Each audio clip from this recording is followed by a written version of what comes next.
Chapter 12, page 46. What it said on the golden ticket. Charlie burst through the front door, shouting, "Mother! Mother! Mother!" Mrs. Bucket was in the old grandparents' room, serving them their evening soup. "Mother!" yelled Charlie, rushing in on them like a hurricane. "Look! I've got it! Look, Mother, look! The last golden ticket! It's mine! I found some money in the street, and I bought 2 candy bars, and the second one had the golden ticket, and there were crowds of people all around me wanting to see it, and the shopkeeper rescued me, and I ran all the way home, and here I am. It's the 5th golden ticket, Mother, and I've found it." Mrs. Bucket simply stood and stared, while the 4 old grandparents, who were sitting up in the bed balancing bowls of soup on their laps, all dropped their spoons with a clatter and froze against their pillows. For about 10 seconds, there was absolute silence in the room. Nobody dared to speak or move. It was a magic moment. Then, very softly, Grandpa Joe said, "You're pulling our leg, Charlie, aren't you? You're having a little joke?" "I am not!" cried Charlie, rushing up to the bed and holding out the large and beautiful golden ticket for him to see. Grandpa Joe leaned forward and took a close look, his nose almost touching the ticket. The others watched him, waiting for the verdict. Then, very slowly, with the slow and marvelous grin spreading all over his face, Grandpa Joe lifted his head and looked straight at Charlie.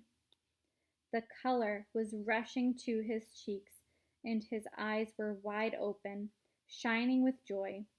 And in the center of each eye, right in the very center, in the black pupil, a little spark of wild excitement was slowly dancing.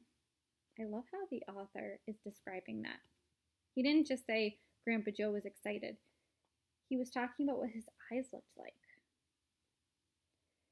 Then the old man took a deep breath, and suddenly, with no warning whatsoever, an explosion seemed to take place inside of him. He threw up his arms and yelled, "Yippee!" And at the same time, his long, bony body rose up out of the bed, and his bowl of soup went flying into the face of Grandma Josephine. And in one fantastic leap, this old fellow of 96 and a half jumped to the floor and started doing a dance of victory in his pajamas. "Yippee!" he shouted. "3 cheers for Charlie! Hip, hip, hooray!" At this point, the door opened, and Mr. Bucket walked into the room. He was cold and tired, and he looked it. All day long he had been shoveling snow in the streets. "Cripes!" he cried. "What's going on in here?" It didn't take them long to tell him what had happened. "I don't believe it," he said. "It's not possible." "Show him the ticket, Charlie," shouted Grandpa Joe, who was still dancing around the floor like a dervish in his striped pajamas. "Show your father the 5th and last golden ticket in the world."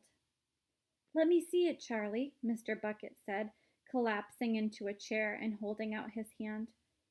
Charlie came forward with the precious document. It was a very beautiful thing, this golden ticket, having been made, so it seemed, from a sheet of pure gold hammered out almost to the thinness of paper.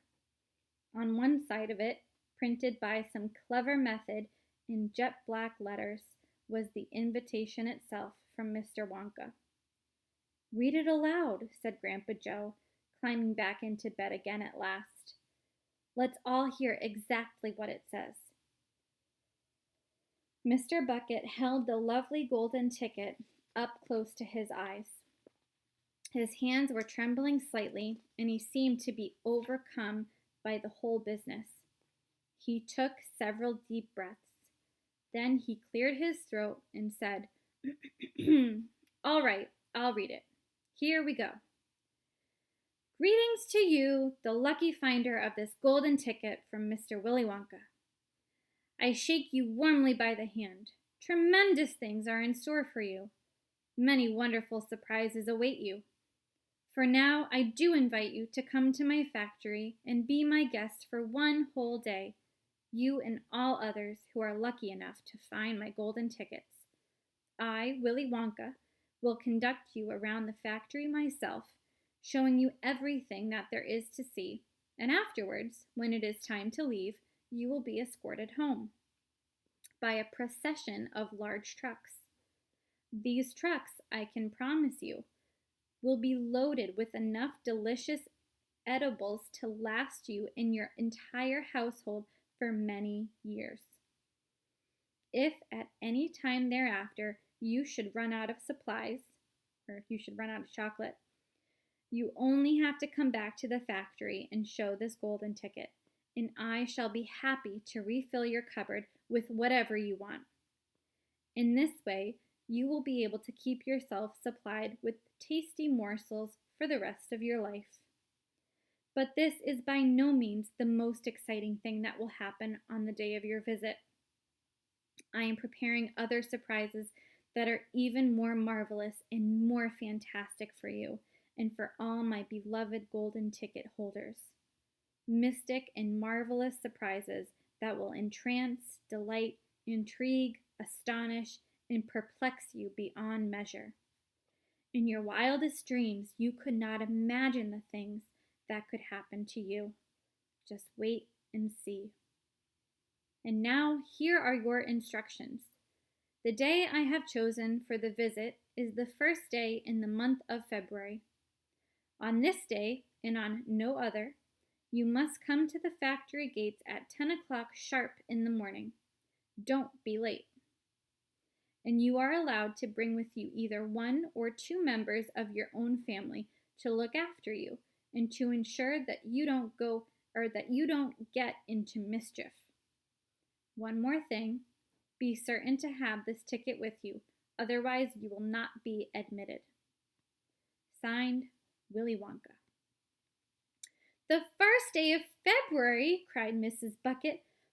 But that's tomorrow. Today is the last day of January. I know it is. Cripes, said Mr. Bucket. I think you're right. You are just in time, shouted Grandpa Joe. There is not a moment to lose. You must start making preparations at once. Wash your face, comb your hair, scrub your hands, brush your teeth, blow your nose, cut your nails, polish your shoes, iron your shirt, and for heaven's sake, get all that mud off your pants. You must get ready, my boy. You must get ready for the biggest day of your life. Now, don't overexcite yourself, Grandpa, Mrs. Bucket said, and don't fluster poor Charlie. We must all try to keep very calm. Now, the first thing to decide is this. Who is going to go with Charlie to the factory?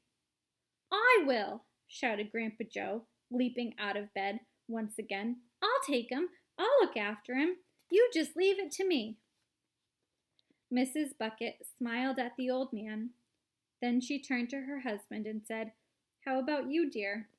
Don't you think you ought to go? Well, Mr. Bucket said, pausing to think about it, no, I'm not sure that I should. But you must. There's no must about it, my dear, Mr. Bucket said gently. Mind you, I'd love to go. It'll be tremendously exciting. But on the other hand, I believe that the person who really deserves to go most of all is Grandpa Joe himself. He seems to know more about it than we do, provided, of course, that he feels well enough. Yippee! Shouted Grandpa Joe, seizing Charlie by the hands and dancing around the room. He certainly seems well enough, Mrs. Bucket said, laughing. Yes, perhaps you're right after all. Perhaps Grandpa Joe should be the one to go with him. I certainly can't go myself and leave the other 3 old people all alone in bed for a whole day. Hallelujah! Yelled Grandpa Joe. Praise the Lord! At that point, there came a loud knock on the front door.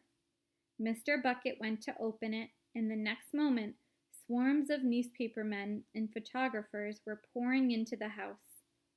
They had tracked down the finder of the fifth golden ticket, and now they all wanted to get the full story for the front pages of morning papers.